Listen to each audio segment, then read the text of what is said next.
Hi everyone, I'm Matt Babcock. I'm going to be presenting some high-level work that Professor Kathleen Carley and I have been working on, which I'm titling for the moment, Misinformation Menagerie. I'll get to why that might be a good analogy in a second. So first, definitions. There's a lot of different types of misinformation. There's also a lot of different definitions of misinformation.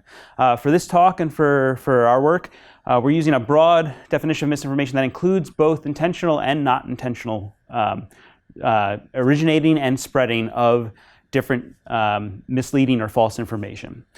This definition allows us to look at a wider range of narratives, including satire, including different types of both campaign style and independent lone wolf style misinformation. And so when we think of misinformation, we think of different types of stories. There's satire, there's intentionally misleading news articles, there's fabricated both images and video. There's a broad range of different false and misleading information on the web. And part of what we want to do is understand how to put that in the proper place and how to create this habitat, the internet, as a place where you can have informed decision making and which allows for freedom of expression, but also deals with some of these issues related to misinformation and the kind of attacks on good discourse. The first steps that we think to do this is to better understand the different types of species of misinformation and to categorize them. There are different aspects, which ones travel fastest, which ones travel farther, those kind of things. And we also want to understand on the other side, not just what's being pushed in terms of misinformation, but how communities are reacting to that, how the visitors of the zoo, as it were, are experiencing the animals or experiencing the different types of interactions. And part of what we want to do this is because there's many different types of discussions on how misinformation should be dealt with. And what we want to do is inform that discussion and that decision making so that we're balancing the exposure of people to ideas and the good parts of discourse on the internet and the safety and the security having to do with different types of actions that can be taken based on misinformation. So again, there's this zoo, as it were, of narratives and stories. There's different species, there's different habitats, there's different types of misinformation, there's different communities in which that information interacts. And this can be, you can divide up these different species by different types of aspects. Some of the ones that we've looked at in the data that we have are whether or not the misinformation has to do with an event or whether or not it's chronic, continuing narratives. We've looked at whether or not it's intentional, again, your disinformation versus whether or not it's passed on by people that aren't aware that it's wrong, that it's misleading. Fabrication versus misleading, whether or not you have a completely made up story or whether or not you have real data that's being used out of context that's causing for a misinformed result, and a number of others. And again, we're really particularly interested in how the visitors in the zoo react, not just what's being out there, but how do people absorb it and what are they doing about it. There's many different people from a broad range of subjects have looked into different types of misinformation. You have journalism and communications-based research trying to get a sense of what different types of stories are out there. Just as an example, just the term fake news has been broken down into many individual categories. On the other end of the spectrum, you have a lot of machine learning being used on specific platform data, like specific tweets or specific Facebook posts, to get a sense of what different attributes are distinguishing among these different types of misinformation. You can think of some of this as top-down placing of, we know there's generally different types of stories and we're kind of placing them in these different spaces based upon their attributes. You can do that from a top-down perspective.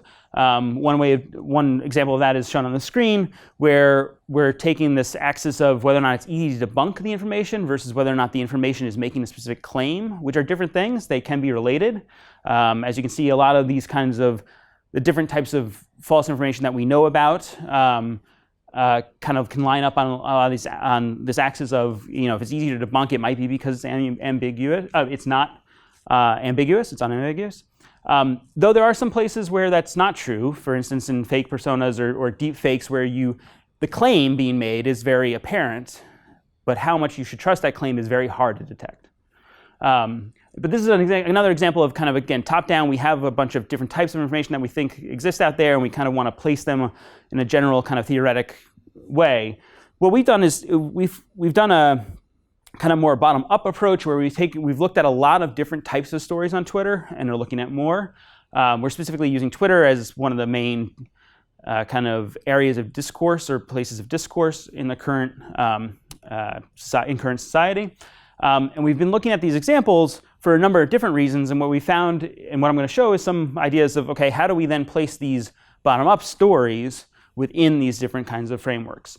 As an example, we've looked at kind of pop culture movies, Marvel movies. We've looked at US politics, some political stories, some science and health stories, particularly anti-vaccine related stories, hurricanes and natural disasters, and what kinds of fake, false information kind of comes out in Twitter on those, as well as some more specific cases of Syria and Philippines, and in terms of politics and geopolitics. So I'm don't have the time to go through all of it.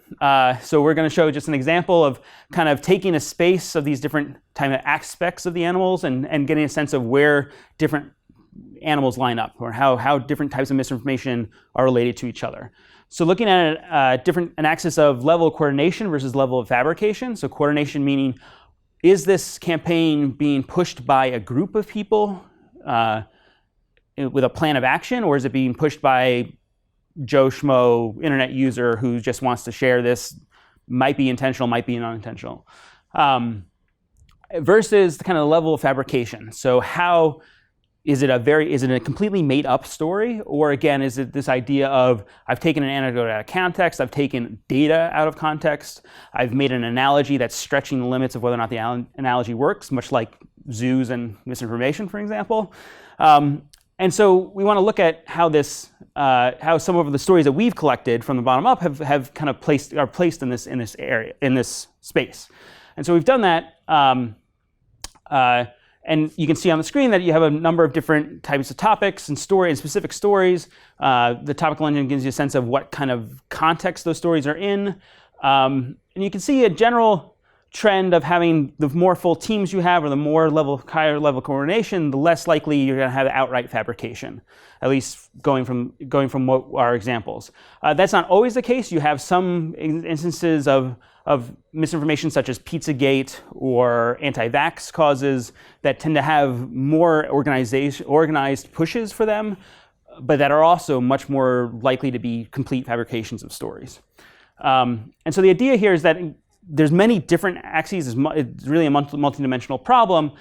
And this is just an example of how we're starting to take a bunch of these eclectic stories and put them in these spaces to get a sense of which kind of ones flow together. You can see in the top left-hand corner that a lot of the lone actor complete fabrication stories are the ones that seem to be most easily debunkable as well. That it's easy to tell that this picture of a shark, for instance, the famous one that always appears when you have hurricane stories, is made up. In the Black Panther movie case, there's a bunch of both reports of fake beatings and reports of fake scenes also, which are easily debunked. And so maybe that's part of what makes them flow together in that space. The other additional thing that we want to concentrate on is how these spaces then map to what happens in the community. Or if there is a mapping, if there is this connection between how similar certain species of misinformation are with how they're reacted to. As an example, and again, this is anecdotal, this is one example, but it's helpful to show that this is out there. If you take an easily debunkable complete fabrication made by lone actors, not an organized campaign, in the Black Panther fake beating case, we've seen in our data that the false story spread a lot less than the actual debunking of that story. The blue line is people calling out the story and saying it's fake, and it's getting a lot more retweets, spreading a lot further by magnitudes in this case than the actual false claim, which is maybe good to know, right? It means that the visitor dealing with the animal is dealing with it in a way that you don't need extra protections, perhaps. Whereas in the case of Alita Challenge, which has to do with another kind of Marvel movie, it's an example of something that's a little bit more of a trickier story. You're not entirely sure how that, the misinformation is not out in front, it's less easily debunkable, and also it was a much more organized campaign. There was a group of people that definitely intentionally pushed this and coordinated to push this. In that case, the opposite occurred, and we saw that a lot of the false claims spread a lot farther than the attempts by the community to debunk. And so, again, this is only one example, but it gives you a sense of we want to map these spaces, much like you want to put animals in different parts of the zoo, as well, partially in order to see whether or not you need to set up different systems to deal with how the interaction goes between both the visiting public and that information.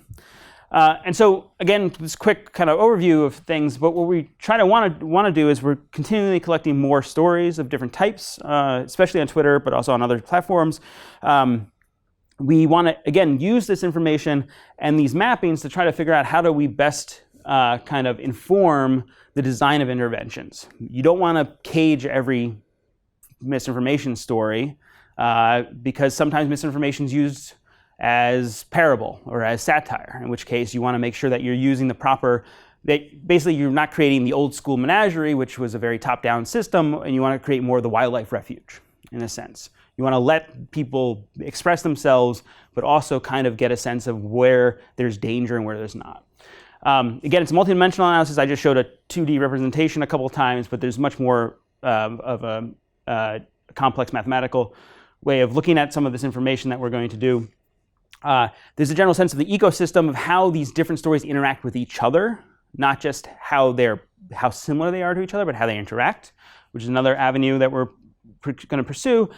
As well as, and I think this is one of the more interesting ones that we want to do, is once you get a sense of where specific types of stories, especially stories that are recurring, that pop up a lot, like the second shooter in gun violence cases, or for instance, the shark in the hurricane cases, we want to see whether or not those stay in the same spaces.